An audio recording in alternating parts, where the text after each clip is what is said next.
So, very good morning, students. Greetings of the day. Welcome to the online lecture series on the railways, airport, and waterways. So, this is the lecture number 26, module 3, and this lecture is about the construction and the renewal of the track. In previous lecture, we talked about the construction and the renewal of the track. So, in that part, today we'll study about a topic that is materials required per kilometer of a railway track. So, yesterday, in previous lecture, we talked about the how and what is the process of the construction and renewal of a new track. In the continuation to that, today we'll discuss a very important topic that is what are the materials required per kilometer of a railway track. So we will calculate the entire material, the entire component, that is your sleepers, your fastenings per kilometer of a railway track. So topic is, we'll start with this. Let's have the look at the blackboard. The topic is materials required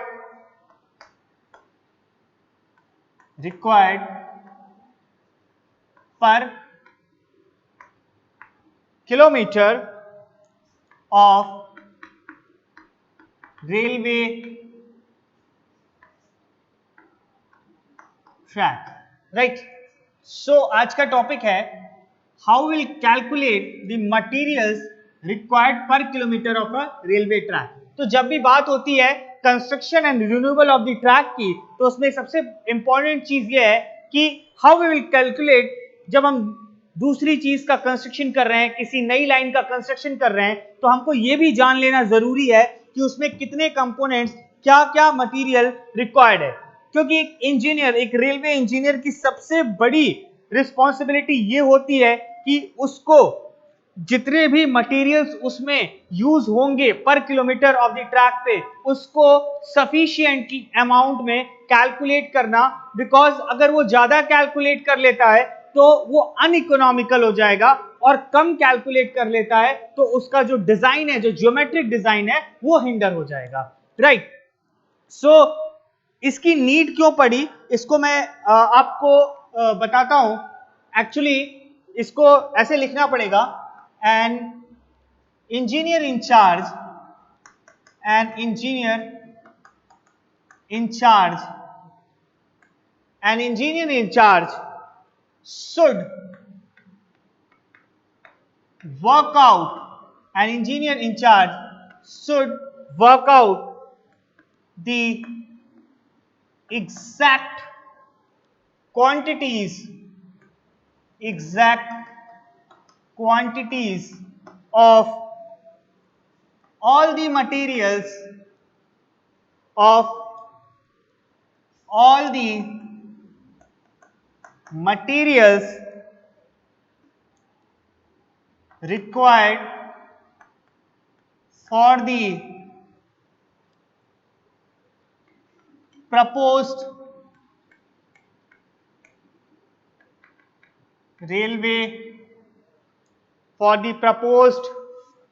railway track.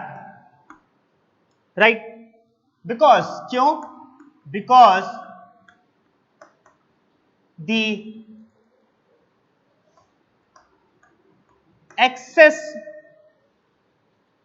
of materials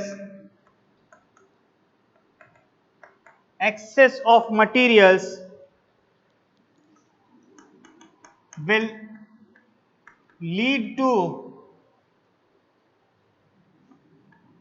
uneconomy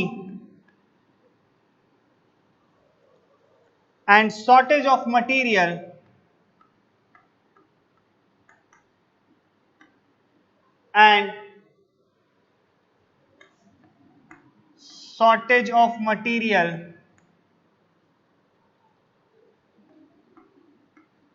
may delay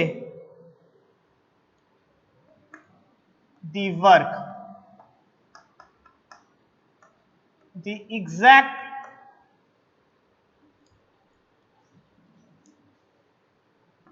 the exact quantities of various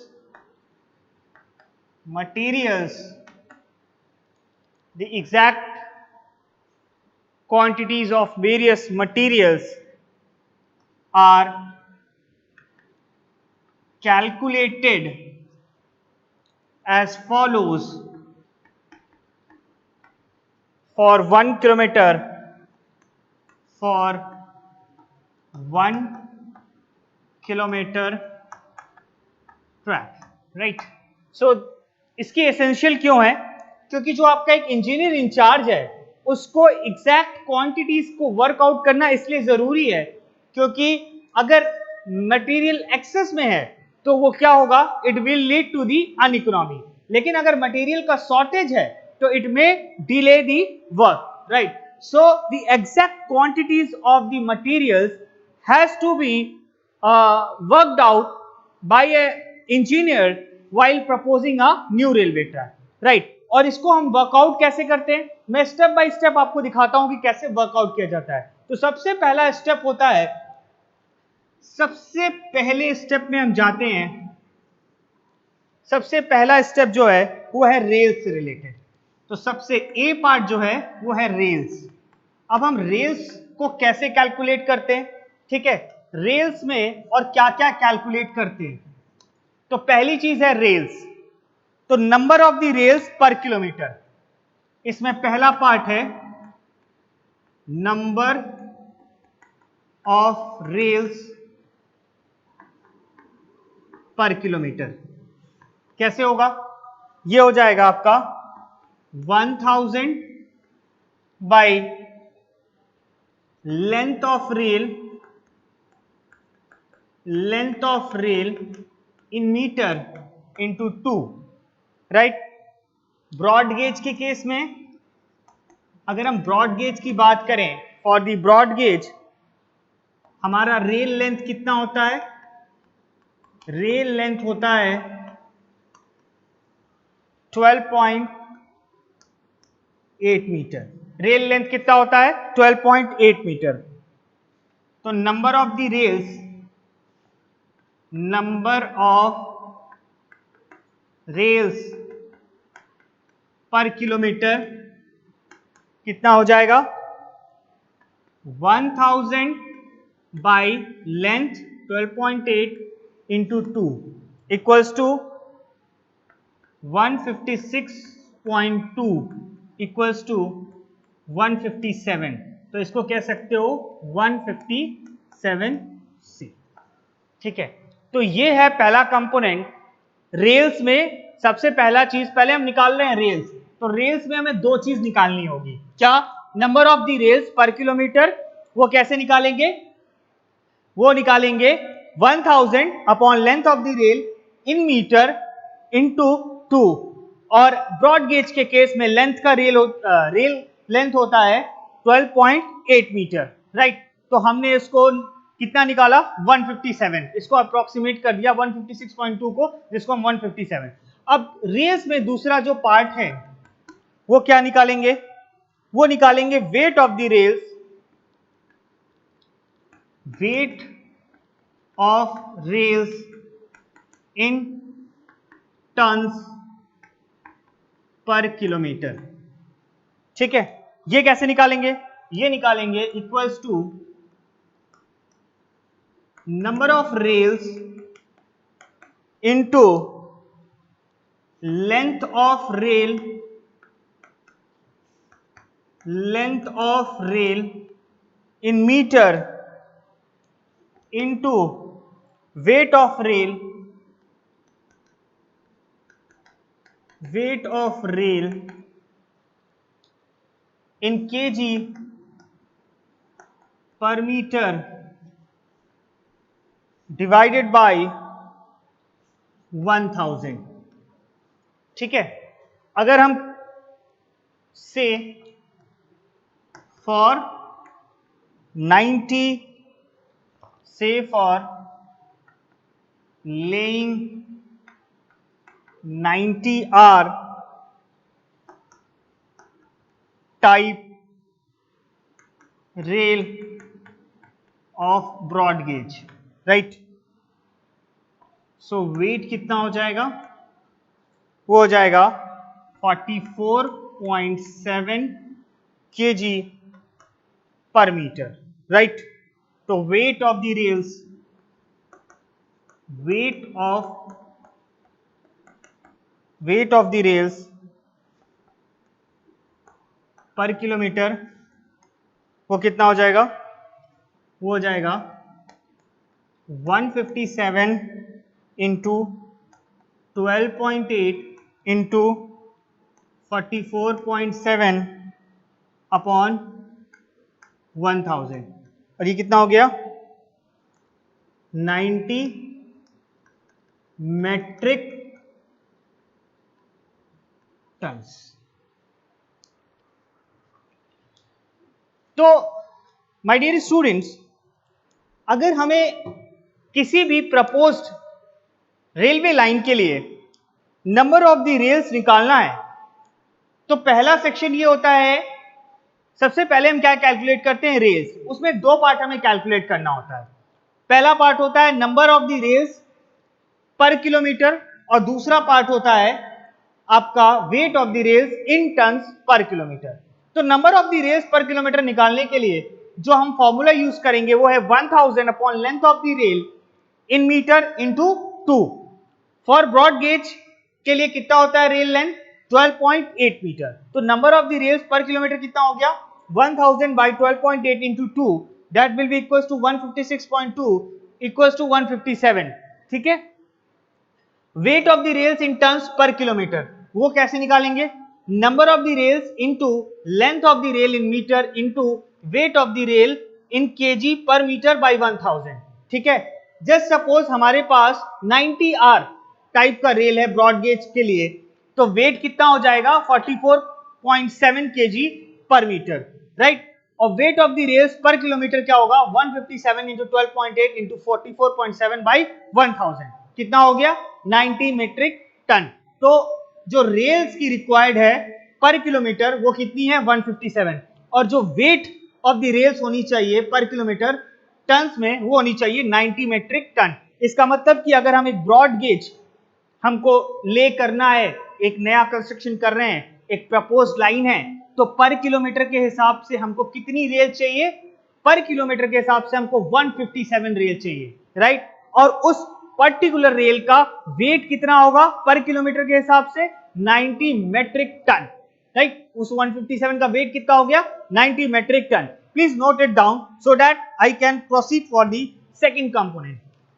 rails के बाद दूसरा component क्या होता है, वो होता है sleepers, right. Please note it down so that I can rub and I can proceed for the further. Rails हमारा निकल गया, अब जो दूसरी चीज है, रेल्स तो निकल गया 157 होगा, उसका वेट निकल गया। अब हमारे पास दूसरी चीज होती है स्लीपर। क्या होती है, slippers.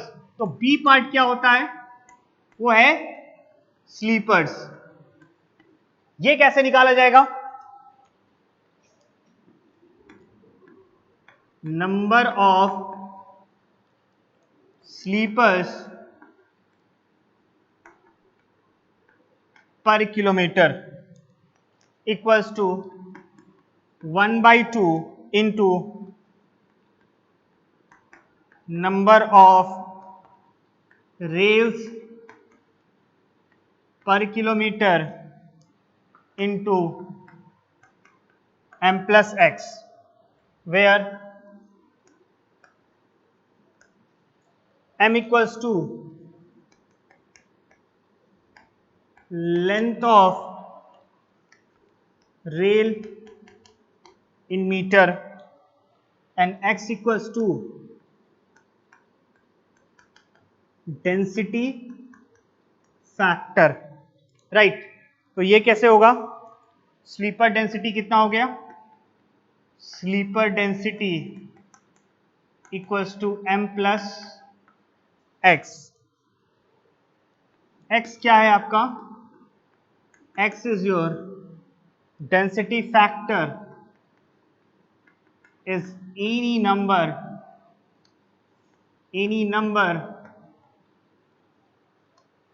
which when added to a length of rail will give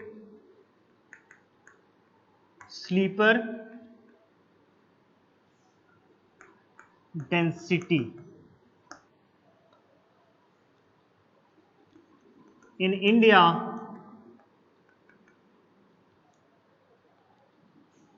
x equals to 4, 5, 6 or 7 is used for main tracks depending upon design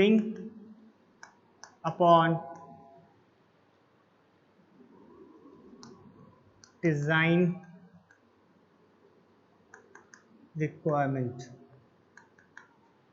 right थोड़ा सा आगे देखते हैं.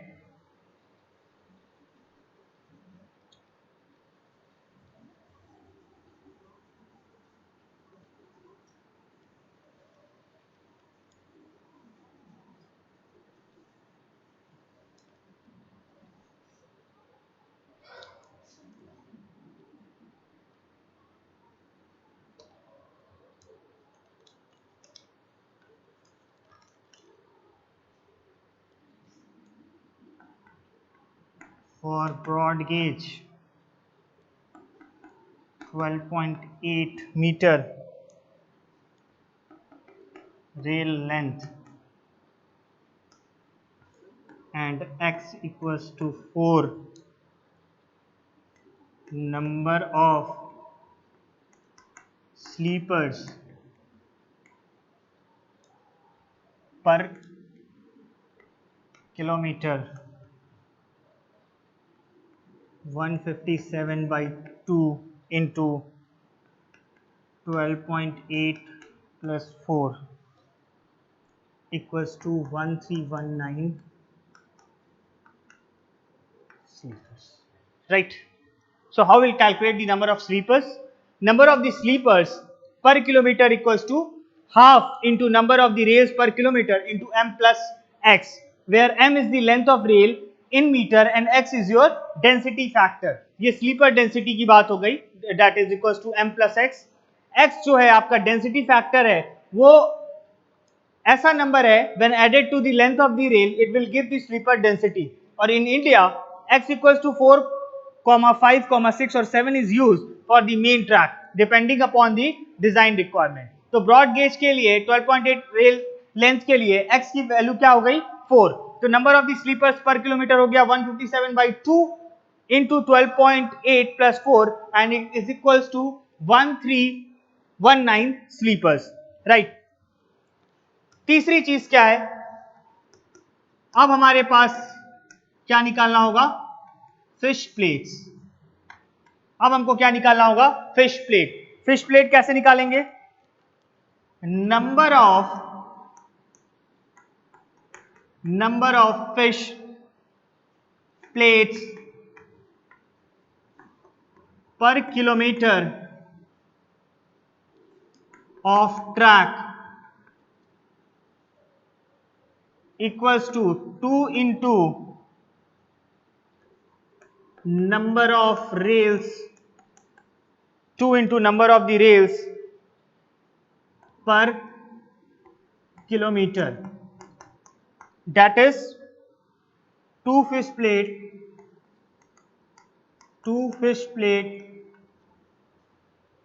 per joint. ठीक है, 2 fish plate per joint. So fish plate कैसे निकालेंगे, number of fish plate पर किलोमीटर ऑफ द ट्रैक क्या हो गया, twice into number of the rails per kilometre. ठीक है, यानी कि 2 फिश प्लेट पर ज्वाइंट। ठीक है, आगे देखिए, आगे का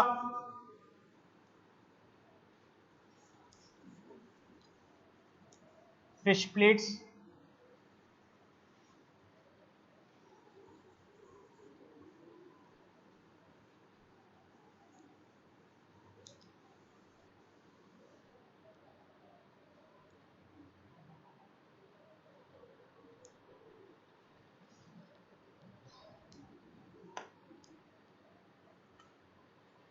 आगे कैसे करेंगे? when number of rails, when the number of the rails पर किलोमीटर, कितना निकाले हैं हम? कितना निकाले हैं? 157 फॉर ब्रॉड गेज, राइट? कितना निकाले हैं? 157 for the broad gauge. So number of fish plate कितना हो जाएगा? Number of the fish plates per kilometre of track equals to 157 into 2, that is equals to 314। तो फिश प्लेट भी कितना निकल गया? 314। तो नंबर ऑफ फिश प्लेट पर किलोमीटर ऑफ द ट्रैक कितना हो गया? 314। फिश प्लेट के बाद हमें क्या निकालनी पड़ेगी? Fish bolts. अब क्या निकालना पड़ेगा? पहले हमें रेल निकाला, फिर स्लीपर निकाला, रेल आया आपका 157, 90 मेट्रिक टन उसका वेट आया, फिर हमने स्लीपर निकाला, फिर इन दोनों को अटैच करने के लिए, ज्वाइन करने के लिए हमने फिश प्लेट निकाल लिया। अब हम निकालेंगे फिश बोल्ट। तो number of fish bolts per kilometre of track, per kilometre of the track क्या हो जाएगा? Equals to 4 into number of rails per kilometer, that is 4 fish bolts per joints। ठीक है, तो ये कितना हो जाएगा? अगर आपके पास when number of the rails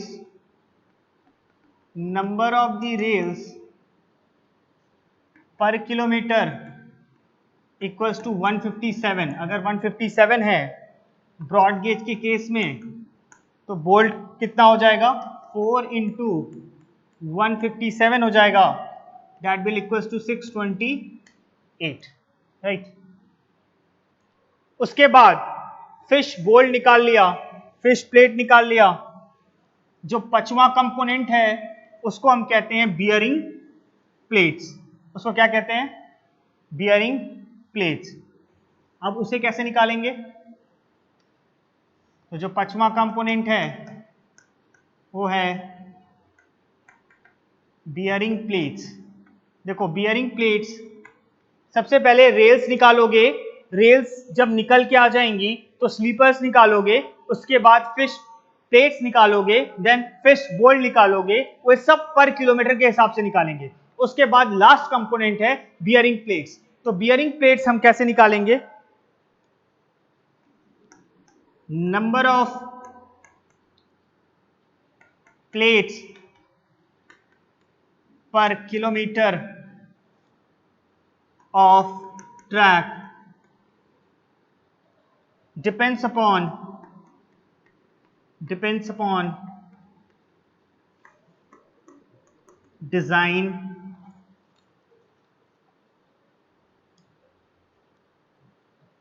so number of equals to twice into number of the sleepers पर किलोमीटर ऑफ द ट्रैक। तो नंबर ऑफ द स्लीपर्स हमने कितना निकाला था? 1319। तो ये कितना हो गया 2638, ठीक है 2638, और कितना होता है 4 टाइम्स, तो ये कितना निकल जाएगा, बियरिंग प्लेट्स कितना निकल जाएगा,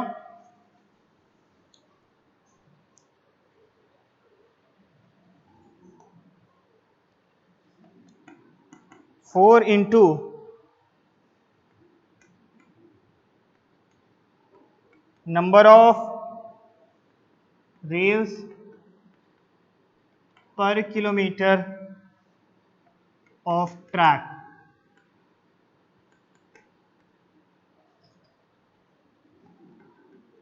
(157) equals to 628,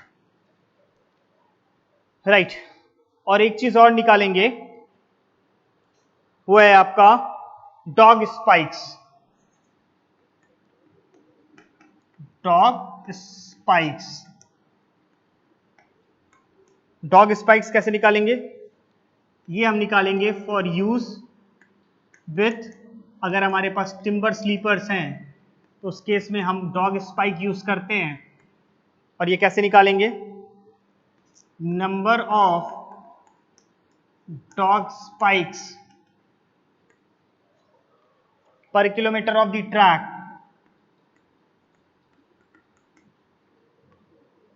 ये हो जाएगा equals to 4 into number of the sleepers per kilometre of the track,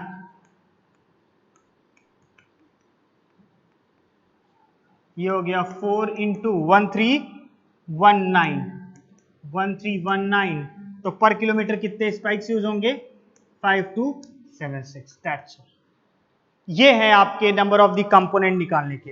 तो हमने जो कंपोनेंट निकाला उसमें से रेल कितना आया पर किलोमीटर 157, वेट कितना आया उसका 90 मेट्रिक टन्स।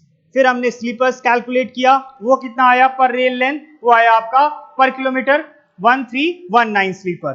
फिश प्लेट कितना आया पर किलोमीटर 314, फिश बोल कितना आया 628, उसका जस्ट डबल हो जाएगा, ठीक है। उसके बाद आपका बियरिंग प्लेट्स कितना आया 2628 नंबर्स, और आपका डॉग स्पाइक कितना आया, वो आया 5276। So this is about the how we calculate the material which is required for a new or a proposed railway line। तो हम क्या क्या निकालेंगे, नंबर ऑफ द रेल्स निकालेंगे पर किलोमीटर, राइट। उसके बाद उसका वेट निकालेंगे पर किलोमीटर जो 90 मेट्रिक टन आ रहा है। फिर हम उसमें नंबर ऑफ द स्लीपर्स निकालेंगे जो कि आपका अप्रोक्सीमेटली 1319 के अप्रोक्स आता है। उसके बाद हम डिफरेंट फास्टनिंग निकालेंगे। तो सबसे पहला जो है वो फिश प्लेट है जो कि आपका 314 आएगा। उसके बाद उसी को फिश प्लेट को कनेक्ट करने के लिए हम फिश बोल्ट का यूज करते हैं जो कि आपका 628 के आसपास रहेगा, राइट। उसके बाद हमें बियरिंग प्लेट्स निकालनी है जो 2628 के आसपास अप्रोक्सीमेट वैल्यू है। उसके बाद हम क्या निकालेंगे, डॉग स्पाइक। डॉग स्पाइक किस केस में निकालेंगे, जब हमारा स्लीपर टिम्बर स्लीपर है तो उस केस में हम क्या यूज करते हैं, फास्टिंग डॉग स्पाइक। तो वो कितना आएगा 5276, right. So thank you so much for this lecture, for listening it to patiently. We'll talk about the new topic related to the module 3 in lecture number 27 and 28 respectively. So have a nice day, and if you have any query you can write to me on ankur495@vit.ac.in. you can write it down, okay, and thank you, and have a nice day. Thank you so much. Thank you guys.